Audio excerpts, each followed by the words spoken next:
Nah, saya pernah tanya sama Gus Solah, kenapa Gus Dur itu baru berkuasa kemudian menebar begitu banyak bibit persoalan gitu.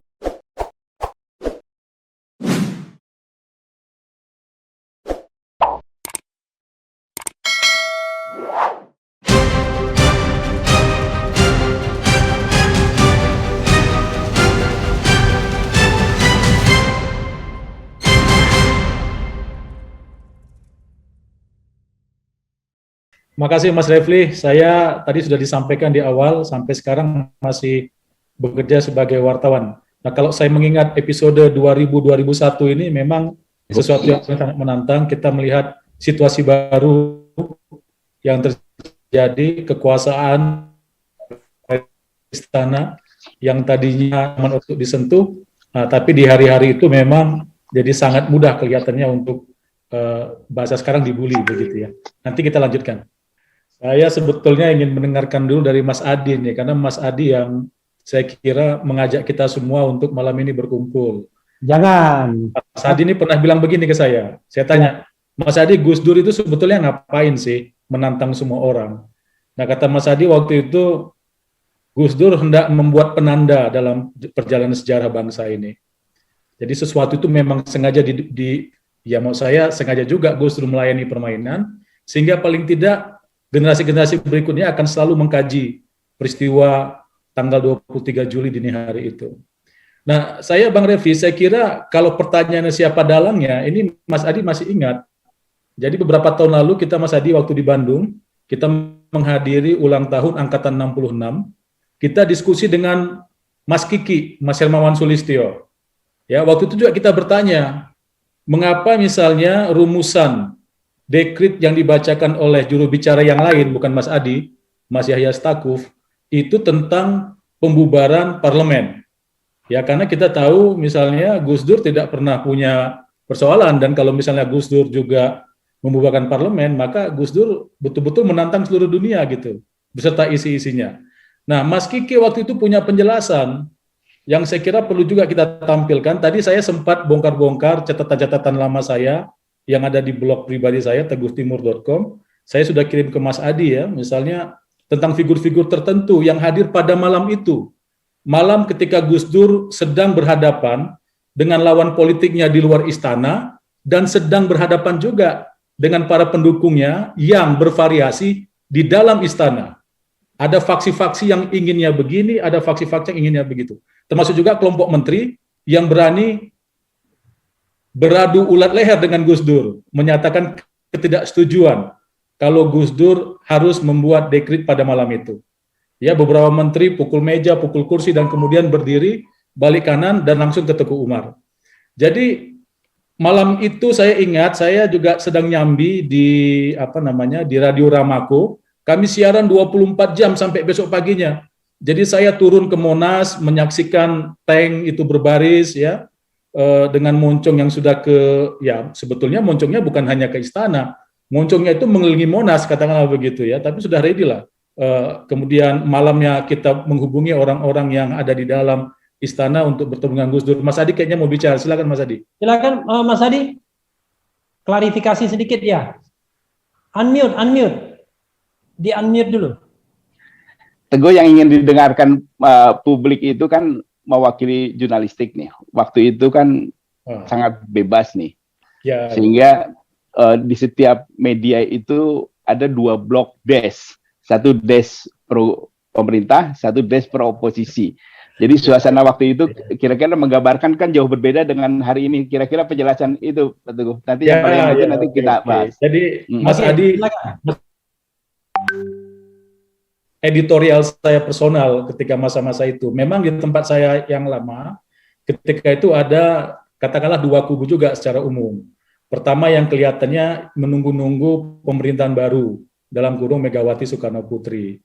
Nah, kemudian ada kelompok yang minoritas, ya itu adalah kelompok yang mengatakan, waduh, Gus Dur tidak pada tempatnya untuk dijatuhkan dengan cara demikian, begitu ya. Karena kita menunggu-nunggu proses pengadilan yang dipimpin oleh Bang Bakhtiar Chamsah yang ketika itu menjadi JPU, Jaksa Penuntut Umum di Pansus, katakanlah begitu. Ya, kita menunggu-nunggu tuh Bang. Ya, kita tunggu memorandum 1, kita ikutin memorandum 2, Kemudian kita menunggu satu memorandum lagi sebelum menuju ke sidang istimewa MPR. Nah, tetapi kemudian terjadi percepatan sidang istimewa MPR karena itu persoalan pengangkatan Kapolri yang ditentang oleh kebanyakan anggota DPR karena dianggap melanggar TAP MPR nomor 7 tahun 99 yang meminta Kapolri itu disetujui oleh DPR gitu. Nah, jadi hari-hari itu memang Mas Refli terjadi juga di tempat saya bekerja waktu itu, terjadi faksionalisasi macam begitu. Sampai nanti setelah Gus Dur katakanlah digulingkan, di des kami itu ada satu des khusus namanya Des Pro Gus Dur. Jadi di halaman 12 itu judulnya besar itu, Pro Gus Dur. Dan orang yang mengelola halaman itu hanya 2 orang. Gimana? Orangnya Oh, saya waktu itu masih di Rakyat Merdeka. di Rakyat Merdeka ya, oke. Itu ya, jadi di halaman 12 itu saya dengan teman saya, namanya Ipung, Imam Sumarsono, dia redakturnya, karena saya baru bergabung tahun 2000, dia yang minta saya untuk membantu mengelola halaman itu. Judulnya Pro Gus Dur. Jadi apapun yang dikatakan tentang Gus Dur oleh kelompok mainstream, nah maka kelompok Pro Gus Dur ini yang berusaha untuk menyajikan perspektif yang berbeda, begitu ya. Misalnya, soal yang dibahas di Pansus Bulog Gate dan Brunei Gate itu kan soal fakta. Fakta kan tidak bisa di voting, ya. Perspektif, analisa mungkin bisa gitu. Tapi kalau fakta ya kalau dia memang satu, kalau dia memang dua. Dan sampai pada akhirnya Gus Dur jatuh, bahkan sampai malam hari ini materi yang jadi persoalan di Pansus Brunei Gate dan Bulog Gate itu kan tidak pernah terbukti yang terkait dengan Gus Dur, bahwa Gus Dur misalnya memanfaatkan jabatannya untuk mendapatkan bantuan itu. Nah, waktu itu perdebatannya bagi saya itu di situ gitu. Ya, bagaimana mungkin terjadi. Nah, saya pada malam-malam itu juga sering main ke ruangannya Bang Bakhtiar Chamsah nih. Kemarin beberapa hari Lebaran saya dibawa Mas Adi ketemu Bang Bakhtiar Chamsah, saya ingatkan bahwa saya sebetulnya lebih dahulu ketemu atau kenalan dengan Bakhtiar Chamsah dibandingkan dengan Rijal Ramli gitu. Saya kok dengan Bang RR kan kenalnya waktu 2003 atau 2004 tuh menjelang pemilu di Partai Pelopor. Nah, tapi kalau dengan Bang Bakhtiar Chamsah, ya tiap malam kita bayangkan aja Bang Refli, itu kan gimana ya? DPR itu kan nggak pernah sepi Bang Bakhtiar. Saya kira Bang Bakhtiar capek juga menghadapi kawan-kawan wartawan masuk ruangan untuk bertanya hal yang kurang lebih itu saja. Bayangkan prosesnya kalau tidak salah dari bulan Maret April ya, sampai kemudian Mei Juni dan nanti ujungnya di Juli karena terjadi percepatan. Kita menunggu satu lagi memorandum itu baru sidang istimewa kan begitu. Tapi terjadi percepatan. Nah, kembali ke apa yang ingin disampaikan oleh Mas Adi tadi, itulah suasana ruang redaksi dan saya pikir suasana seperti itu juga umumnya terjadi di media-media yang lain ya. Hari itu kan media tidak sebanyak sekarang ya. Tidak sebanyak sekarang. Jadi terlihatlah kalau kita berkumpul di DPR itulah media. Itulah wartawan kumpul semua di situ. Nah, kalau sekarang kan wartawan ya banyak banget gitu. Tapi waktu itu kelihatan ada yang disebut sebagai wartawan Gus Durian, ada yang di istana, ada yang di Wapres juga. Jangan salah, Wapres juga memainkan peranan penting ya. Bambang Kesowo itu waktu itu sekretaris Wapres itu sangat rajin bikin bikin coffee morning setiap Jumat, mengundang wartawan untuk menyampaikan perspektif dari Ibu Mega misalnya.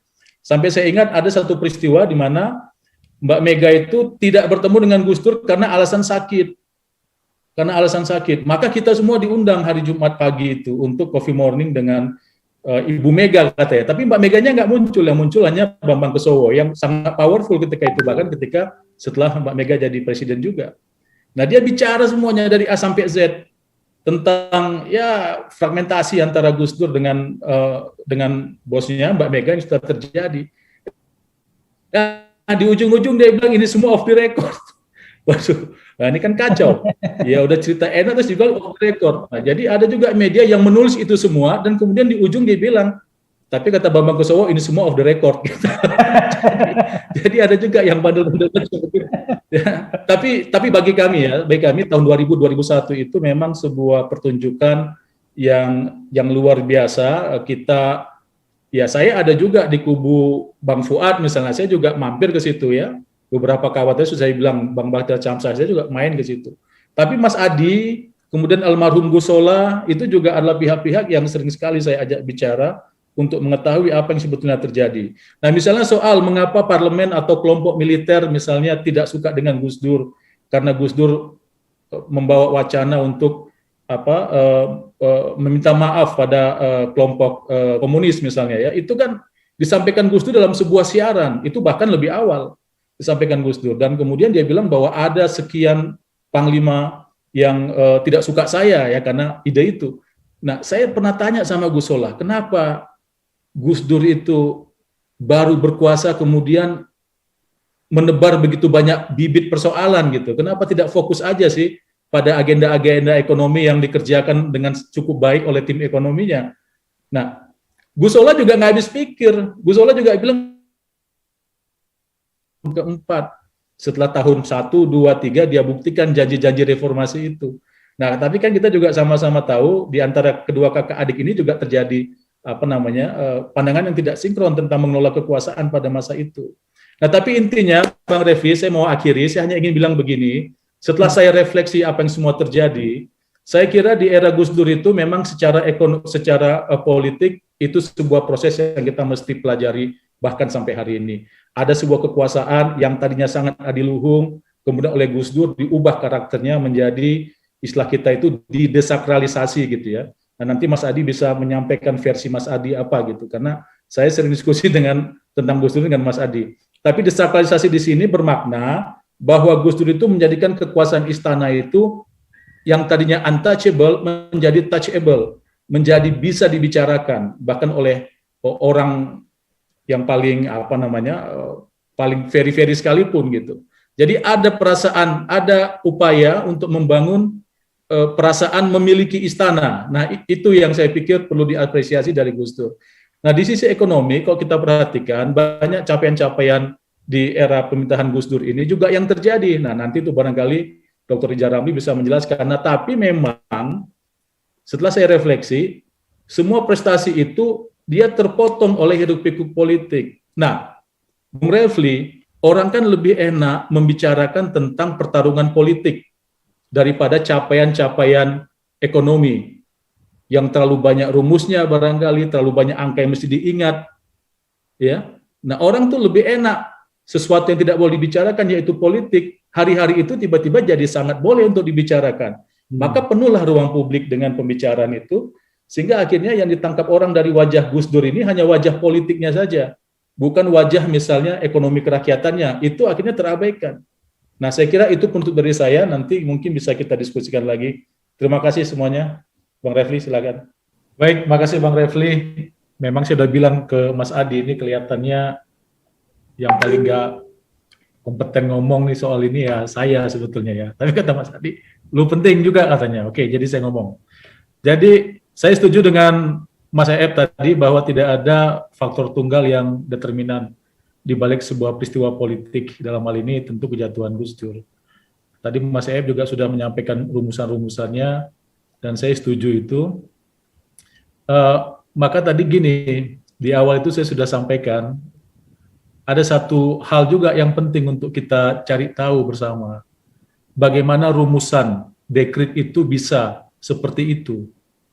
Nah, ini pernah saya coba untuk gali, ya setelah Gus Dur meninggal bulan Desember tahun 2009, kemudian tadi saya sudah sampaikan di bulan Januari ada kesempatan, ya kalau Mas Adi, kalau Rijal Ramli kan sering ketemu, tapi saya juga bertemu dengan, ya sebetulnya berdua, bertemunya bertiga dengan Mas Adi juga, ngobrol dengan Hermawan Sulistyo.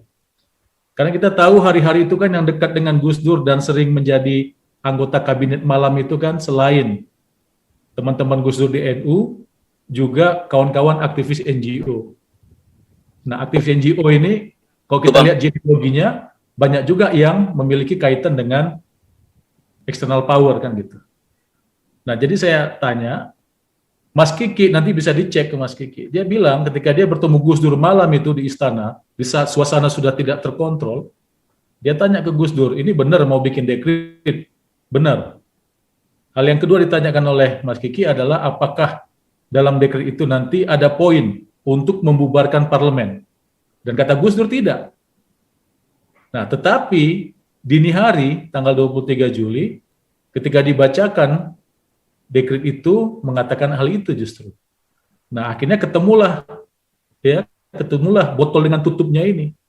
Nah, saya juga terima kasih Pak Fuad tadi menjelaskan konteks teknis tentang sidang istimewa itu yang memang sudah terjadwal dan semua orang diminta untuk parkir, untuk siap-siap. Kalau betul juga memang isu tentang dekret sudah beredar beberapa hari sebelum dekret itu ada gitu. Karena memang konteks kompetisi politik antara Mega dan Gus Dur bukan sesuatu yang terjadi di bulan Juni dan di bulan Juli, bukan, tetapi sudah terjadi sejak awal.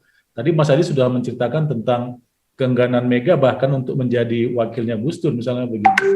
Jadi saya kira itu, saya tidak tahu apakah penting atau tidak penting, tetapi buat saya pribadi itu sebuah pertanyaan, mengapa rumusan dekretnya bisa sedemikian rupa, dan siapa yang menuliskan rumusan dekret itu. Gus Dur tidak membacakan. Saya kira demikian, terima kasih Bang Refli, semoga ada manfaat dari pembicaraan kita malam ini.